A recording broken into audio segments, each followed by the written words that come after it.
Hey, I'm Alex Radcliffe from Board Game Co, and today I'm doing an unboxing and rambling of the Everrain, the game that finally showed up. This is here. Finally. It's real.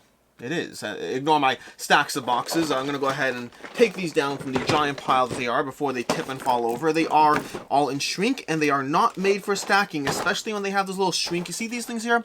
These things make it so that when you stack them on top of one another, they don't stack well. So I do a little precarious unboxing. It makes for a good thumbnail. And then, not boxing, balancing. I do a precarious balancing situation. It makes for a good thumbnail. And then I move on to actually unboxing the game.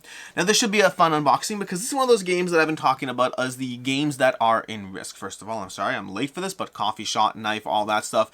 This is, a little bit low on the coffee because I've been drinking coffee. Nothing alcoholic in here. I've been drinking coffee well before this video started, so I'm mostly done, but I do have my Ember mug. My Ember mug does mean that the coffee stays warm the entire time, so we should be fine and good to go. But let's talk about the Everrain.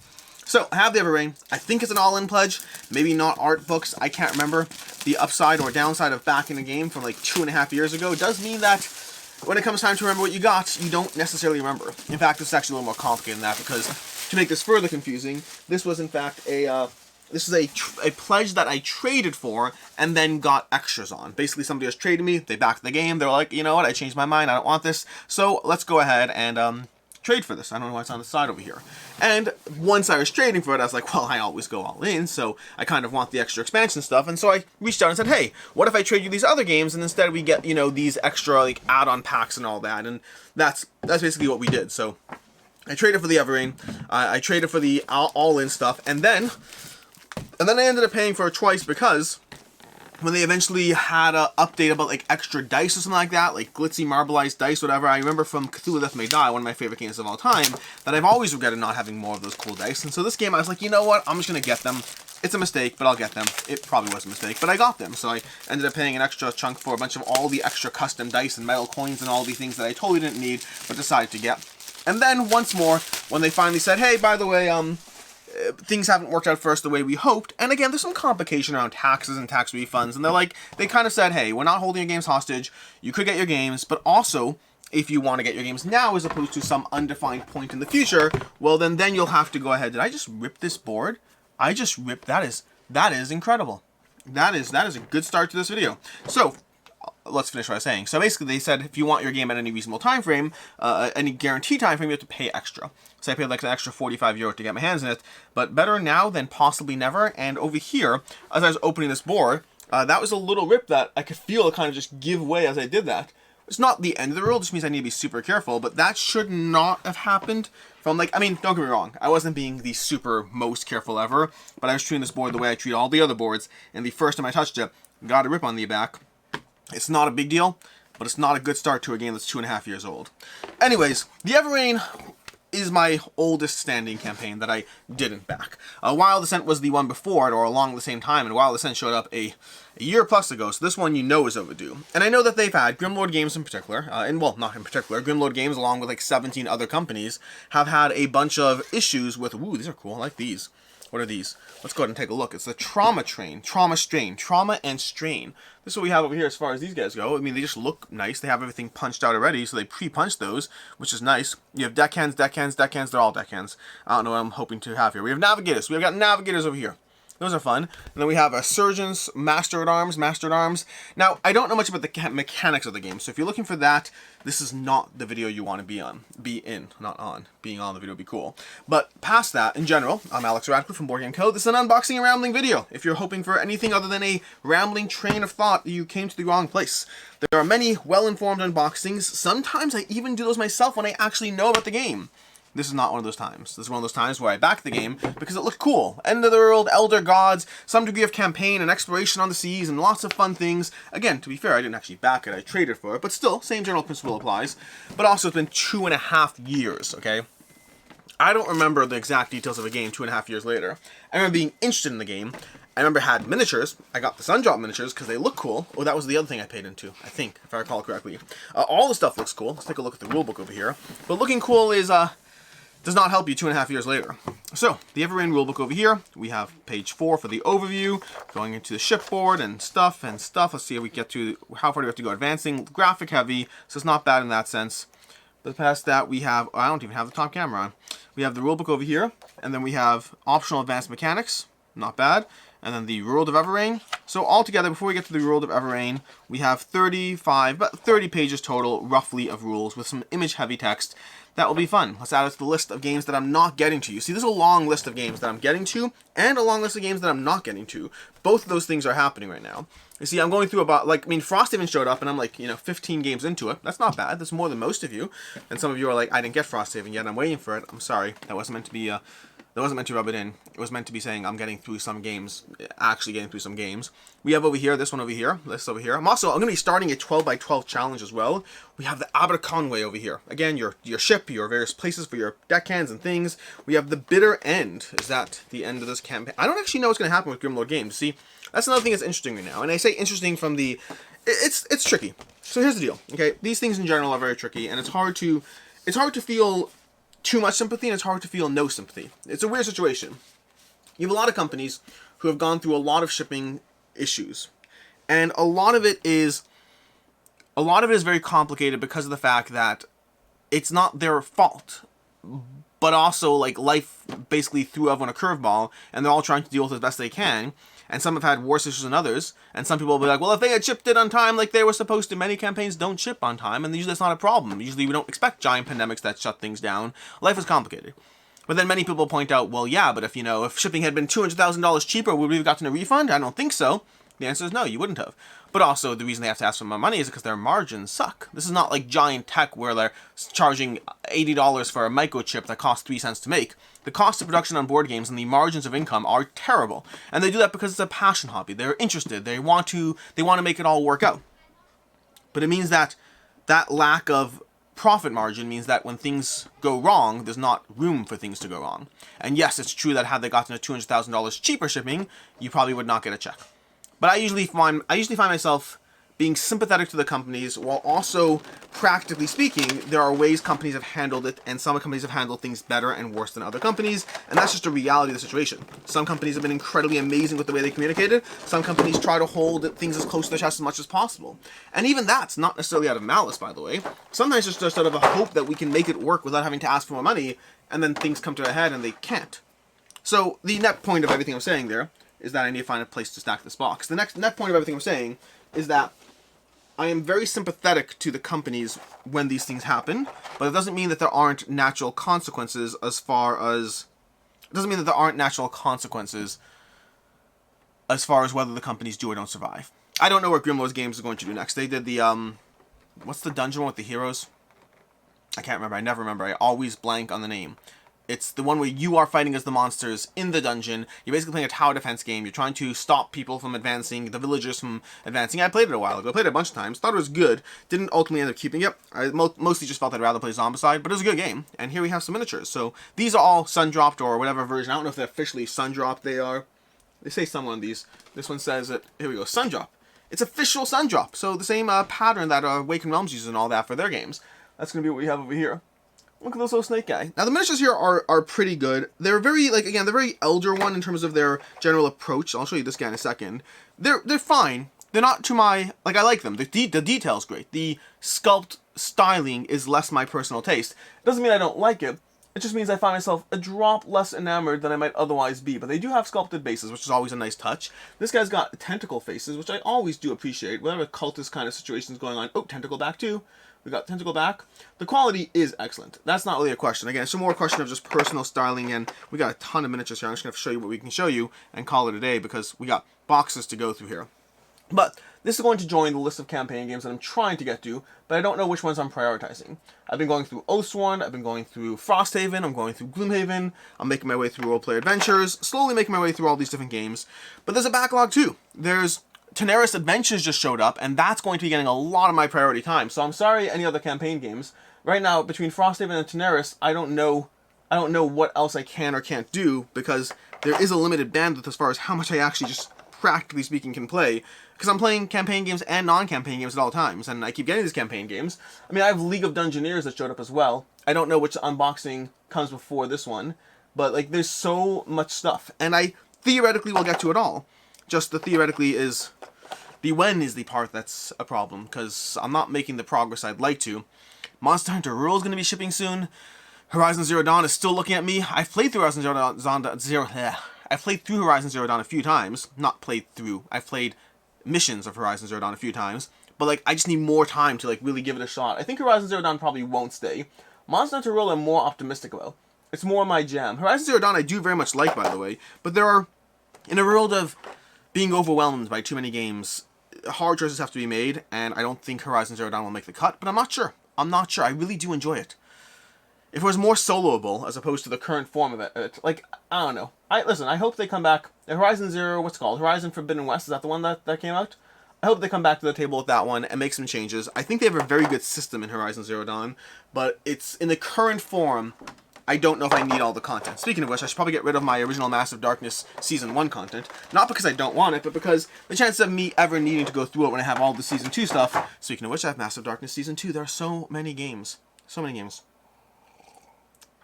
This is what I call things. Because that way I always have the potential future opportunity of being able to actually play something.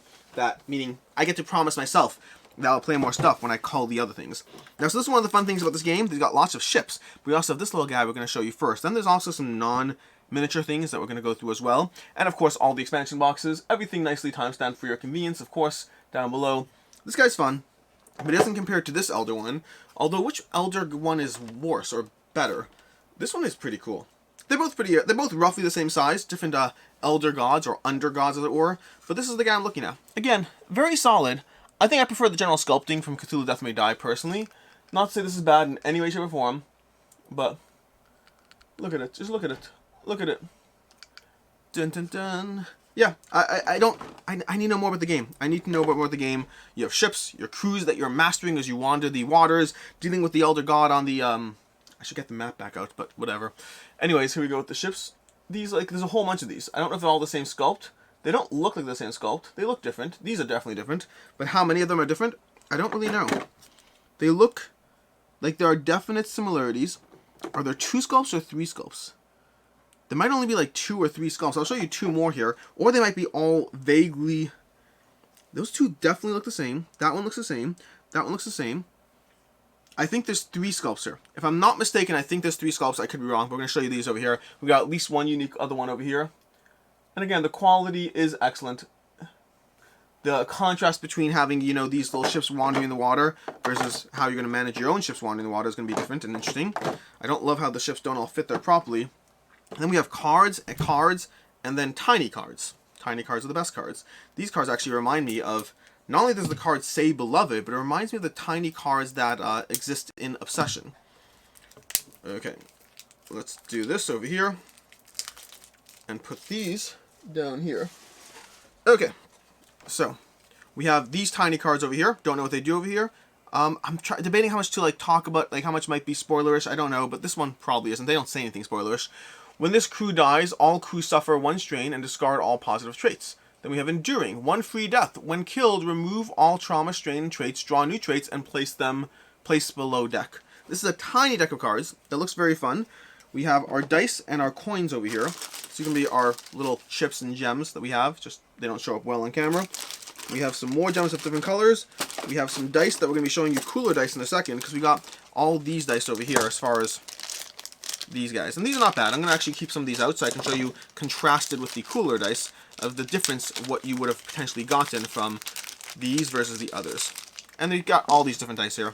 I'm trying to like show you this all over this box here with decks of cards. But here are the various dice. Let's go ahead and show you these. Those are, I mean, they look nice. They look cool. Don't know what they do. They have symbols on them. But the symbols, we're going to put these to the side because I think those directly correspond to another one, which we'll show you soon enough. But anyway, so yeah, this is my oldest outstanding Kickstarter at this point. I think the next one behind this, speaking of Wild Ascent, is probably Storm Center. Now, I do love Wild Ascent, and I do love Laser Squire games. But they definitely have been late on their games and their campaigns to a point that means that if people who don't love them, I am understanding and sympathetic. I do personally know them, so take that into account as well. I believe I'll be getting everything. Again, there's all these campaigns that are at risk, and some companies just communicate better than others in different ways about the risks, about the concerns, about all that stuff. Blacklist Games, I've given historically a hard time for the way they dealt with their situation. We have ample munitions, additional attack dice when firing artillery. That sounds good. We have Cultists. Curse of Lethargy, Crew Order, Healing Hex. We have the Drowned Man, Hollow Soul. The art on these is not bad. Very small art, kind of. You can see over here how it's kind of like just ambiently there, like in the small picture. So not very large art. Again, I spent this video talking about other games. It's not going to change now. We have these movement cards. Don't know what they are, but they're movements, schematics. Schematics that help you move in some way. We have Pitch, a commodity card over here. Repair one node. I got no clue what any of these things do, but we'll play through it. We'll figure it out. But I spent my time talking about Horizon Zero Dawn, Frosthaven, Arena of the Contest, Teneris Adventures, I should be more specific. Teneris had a full card art that was very cool. Like, that is really, in terms of the games I most want to spend time on right now, Teneris is number one. Like, it's not even a question. Teneris, I mean, there's some good games. In terms of campaign games, because what crossed my mind is Encyclopedia, which definitely, that's the thing. You know, sometimes I get flack for hyping certain games, and I respect that, I do. But also, if you pay attention, I cover a lot of games every single year, and I only hype a handful. And like, a handful might be 10 games. It might be 10 games a year that I'm super excited about. But that's 10 when I'm putting out like 5 reviews a week. So that's 5 reviews a week times 50. That's 250 games a year that I'm putting out content on. That's not including the ones I'm playing, if don't I put out content on. So from those 250 games, more than that, again, last year I played like 500 unique games, but like I think 350 of them or so, 365 of them were new to me. So last year on 365 games were new to me, and maybe 10, 15 I hyped up as being games that are super exciting. Those aren't bad odds. It doesn't mean those games are good. It just means I like them. Anyways, we have these cards over here that have some degree of choice in them. Nothing on the back. So I'll go ahead and read one because there's a bunch of these. In fact, there's more decks of them. Suspicion, Caution, Distrust. This is the top card, so not that much spoilery. Unfortunate tools of the trade in this broken and battered world. With its tattered sails and white flag hoisted, the vessel ahead lists aimlessly about the waters, adrift and seemingly incapable of posing any threat. Perhaps they are in desperate need of genuine assistance. Do we help the sailors or leave them be? And I will leave you to discover that on your own, along with the solo rules from Rodney Smith. Oh my gosh, I forgot. Sorry, I'm just remembering something. I'm just remembering. I mentioned Rodney Smith, and that made me think of the fact that we did a playthrough video with Play the Game, and we spent a lot of time talking about Rodney Smith, which means there's a playthrough video, there's a first impressions video of Heat, which I should download and put on the channel, because more choices, some epilogues, some cards here. But yeah, that's definitely a thing I should take care of at some point. I don't know the order of these cards. I'm just going to go in here, and we're going to call it a day. We've got one more pack over here. We spent a lot of time talking about Rodney Smith, because Rodney Smith is a genuinely wonderful human being who I really like and appreciate, at least in the capacity that I know him. Past that, we have Renowned Cartographer. Renowned or renowned? Renowned, right? We have the Curio Vendor. Renowned Cartographer. There's going to be some sort of card over here. We have Alternate. The arrival of the renowned cartographer, Sabina Gay, has caused quite a stir amongst the seafaring folk of the port. A captain can live and die by the accuracy of their charts and maps, and one is so skilled as Sabina could be likened more to a guardian angel than a mere map maker. Pay 10 coin, and I will not reveal anything else. Because I don't even know how secretive these are. These look like various encounters in different ways. They all look fun. I think this probably should have gone over here, though. Just looking at these cards. This should have gone over here, and this one should have gone there. That's the order of the stacks. The order of the stacks. And then we have the tiny little... No! These tiny cards in here. They are obnoxious as far as how they fit, or more specifically, do not fit. I'm going to tuck them down into this bucket over here. And then... let's go ahead and open one of these special dice, just so you can get a sense of the special versus non-special dice, because I'm not sure that they're that different. This actually might be one of the more disappointing special dice situations I've purchased. They are not that different. I mean, they're nice, but they are not like, I should have totally bought these nice. Here are the special versus non-special dice, assuming I'm doing this correctly. I mean, these are the special, these are the non-special. The fact that I felt the need to say that should tell you everything you need to know. These do have a little bit more glint, a little bit more marble to them, but like, I mean, here, let's do this. When I roll Cthulhu Death May Die special and non-special dice on the table, you can tell at a glance what's what. But can you pick these out, looking at them? Because I think I actually could. I'm looking at the top camera right now, but I'm looking at this one, this one, this one, this one, and this one. I think are the special ones. Yeah, I did it correctly. That's actually correct. So fine, so I will take it back and say that their special dice are indeed special. Not as special as I would like, but they are special. But that's the base game. That's what we have over here. I'm going to go ahead and put these dice back so I can properly close this up. And then we'll go ahead and take a look at all the expansions, which mostly is going to be me doing things like, hey, these are miniatures for a game I don't understand. And these are miniatures for a game I don't understand. But past that, let's talk about some of the projects that are at risk, or having issues, I would say. Just to have the conversation. Because there are a lot of projects out there, and again, they all mostly seem to be in the same general phase, which is companies that got hit with a whole bunch of things going wrong doing the pandemic, and not saying there aren't issues in other cases. I'm not saying there weren't other factors in many situations. There may have been, but I'm saying that all these things seem to have come to a head during the pandemic under very specific circumstances. Where's my rules? Are they in here? Yes, put them at the top. Under very specific circumstances, which makes me believe that pandemic was very much a tipping point for a lot of companies. So the rulebook has a little ding over there. Not sure if that's for me or not. Now we're gonna take this and put this off to the side. If I can get this on. There we go. Now, so basically, for me, and I don't know all the companies out there, there was a messed up update. So the company that made, I can't remember what it's called, Alma? Is that what it's called? Alma? A-L-M-A. I want to say that's the thing I'm thinking of. They made like an open world adventure called Alma. I don't think I backed it. I'm 99% sure I didn't. They had, that company, not just the game, that company basically had an update from someone who had access to their Kickstarter and basically said, hey, pay your employees, Peter. Now, this is tricky, by the way. They posted the same update to all their campaigns and basically said, hey, pay your ex-employees, as if the guy still owes them money. Now, because I want to be very sure that I don't get sued, I'll be very specific that I'm only telling you these circumstantial events. I'm not telling you what anyone did or did not do, and I do not know what didn't happen. And either, this is a situation, I shouldn't say either, this is possibly one of many situations of which some possibilities, the things you do to not get sued, of which some possibilities are that this so-called Peter possibly has not been paying ex-employees. It is possible that there are justified reasons to not pay them. It's possible that money has been paid and all the cast dispersions are all false. There's many possibilities. The only thing we know, the only thing I know, is that there's an update in a bunch of campaigns basically telling the guy publicly, pay your ex-employees. Not the best look for a campaign in general. And again, it might be totally true. I don't know if you follow the CoffeeZilla situation with Logan Paul. Sometimes in life, things are complicated. And there's lots of he said, she said, and different circumstances, and things are complicated. They just are. That's the way it works.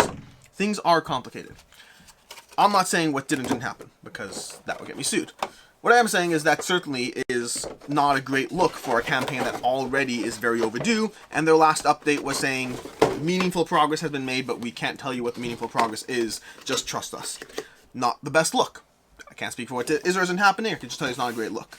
I know that on my end, those are campaigns I did not back, by the way. I know that on my end, I backed Monumental from Funforge. They've been very good, in my opinion, about the way they've handled the situation. They have not asked people for more money. They've said they don't want to ask people for more money. They have said you'll get your stuff, but we just have to balance our retail operations with how this Kickstarter has cost us money and just do the best we can, and it is what it is.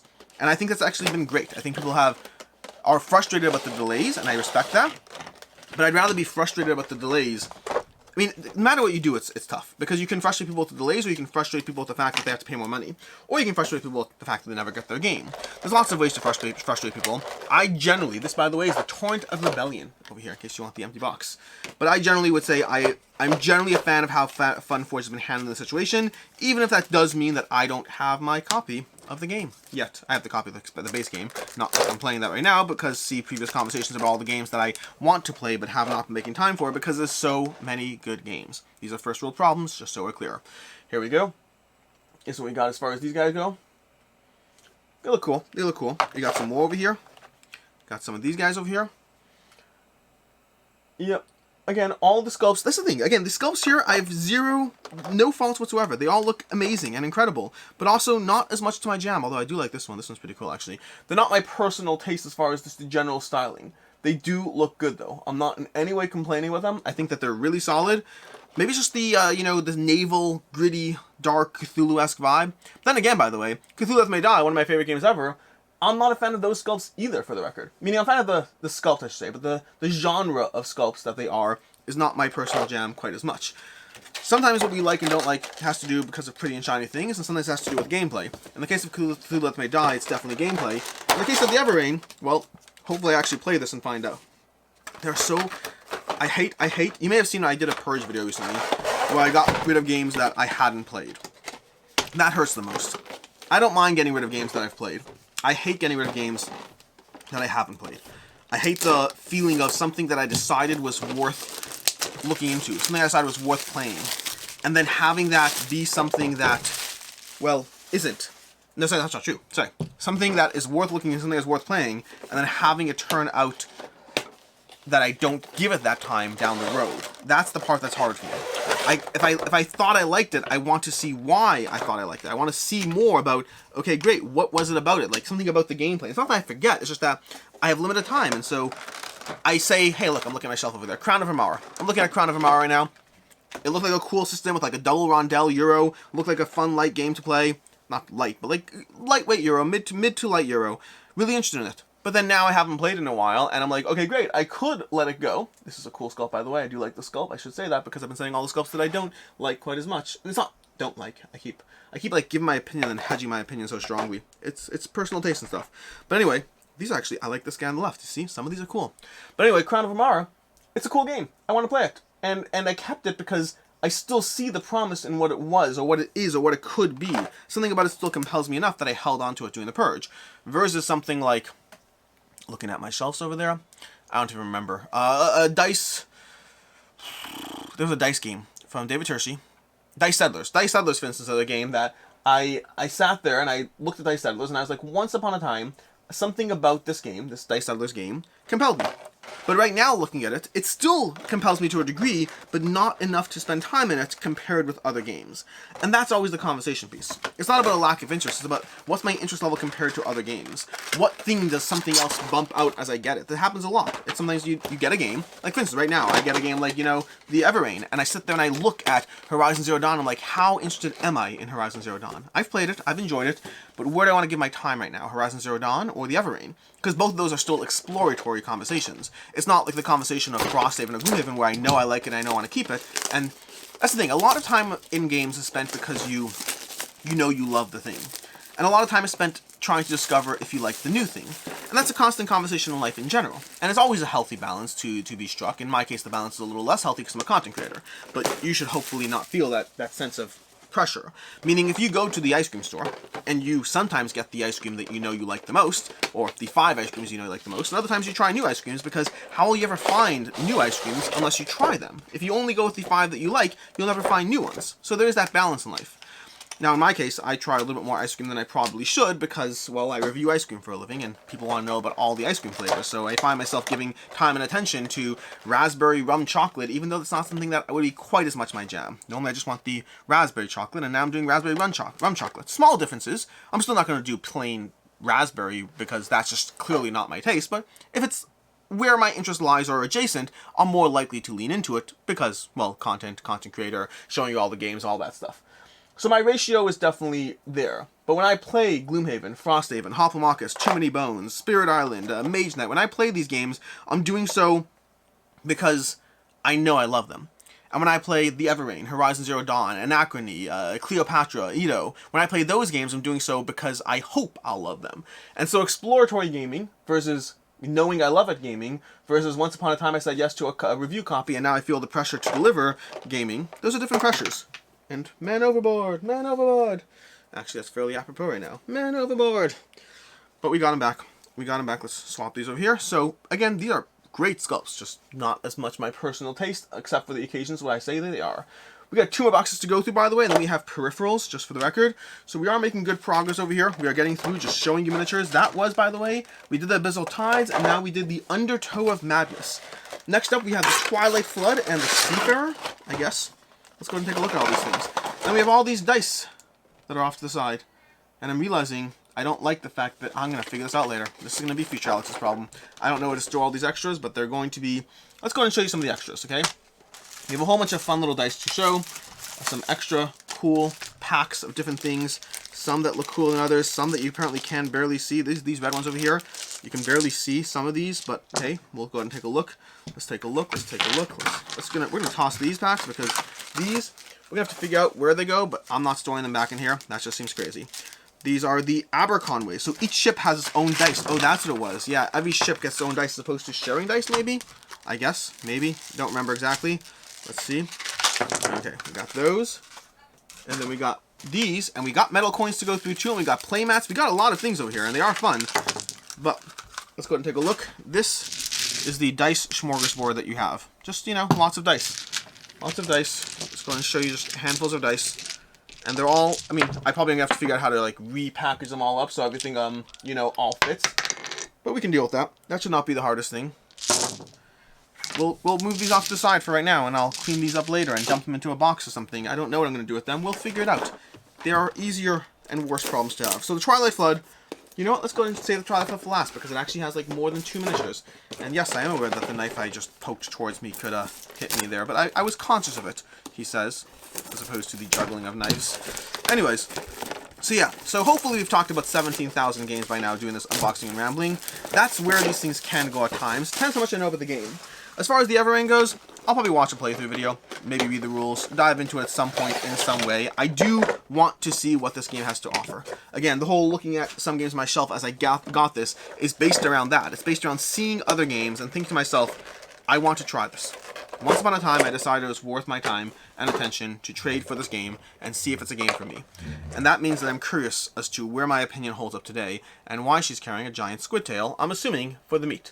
Because you got to eat somewhere. Look at that, look at that. Just a giant squid tail just over her shoulder. You got the butchers. Is it called the butchers? It's called the Seafarer. And these can go back in the box, and I'm probably going to try to actually shove all the dice into this box over here. Why? Because it's very light on everything else. So I think the dice can fit nicely in here.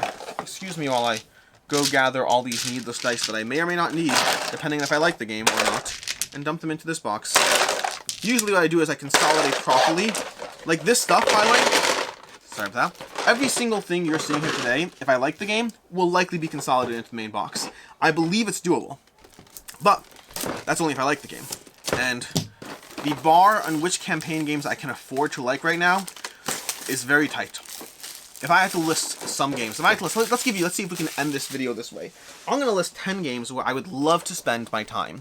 Like for days in, days out, that if I ever stop doing content creation, I'm just going to play these games more because they are excellent universes to get lost in. Just completely lost. And then when we're done with that, we'll have an idea of why I have a hard time playing all these games or just choosing what gets attention. This is in no particular order, nor does it mean that the ones I forgot don't mean anything. This is me finding 10 places where I'd love to spend a ton of time. Let's do this guy last. These guys first. Let's do this one, and then that one, and that one. So, we'll start with Too Many Bones. Too Many Bones universe is phenomenal, fantastic, and just overwhelming. The amount of content you have there, you can get absolutely lost. Between Gloomhaven, Frosthaven, and all those things, you have a ton of content as well. You will never run out of stuff over there in those universes.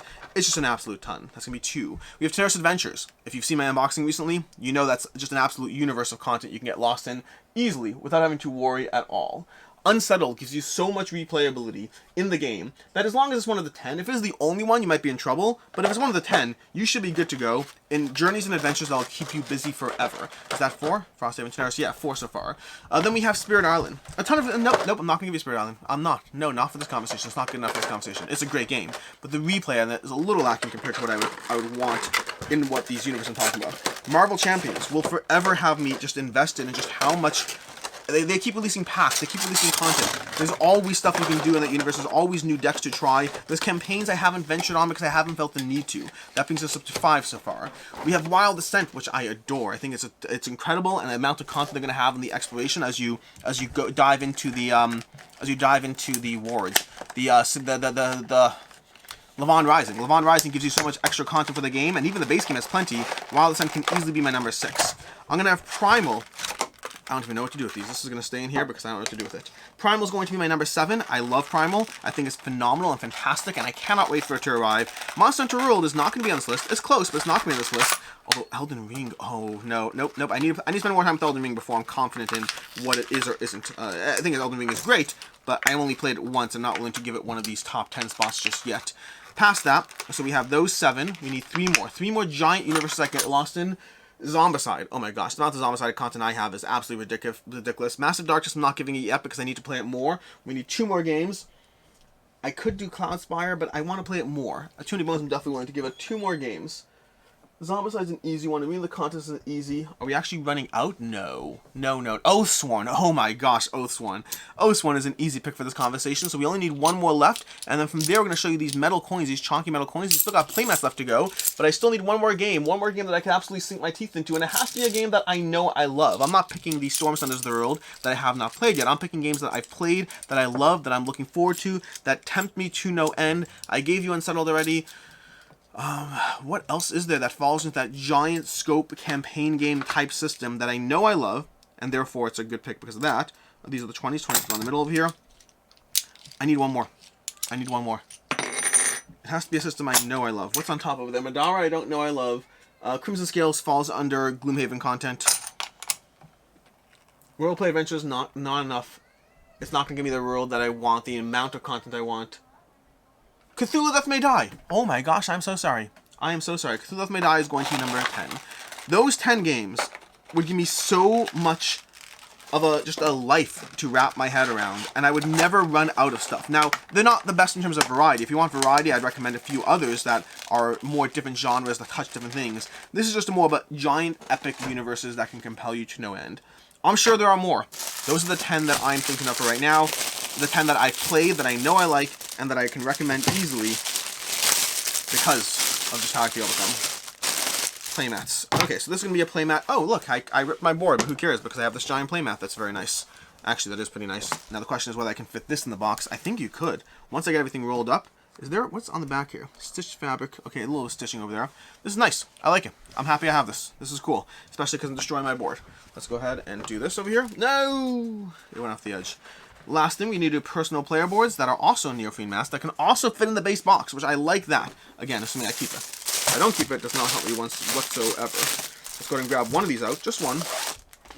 And we have the bitter end, which again is a fitting way to end this video, because I don't know what happens next with Grimlord Games. I have a lot of sympathy for them. I have a lot of sympathy for the backers. That includes myself. It's a lot out there. It's a lot, and it's frustrating on all sides, and no one's particularly happy when things go poorly. Everyone wants happy endings. That sounded worse than I meant. Generally. There are a few people who just take your money and run, but those are really the exception and not the norm. Anyways, I'm going to go ahead and call this. We've managed to cover a good 50 games in this unboxing.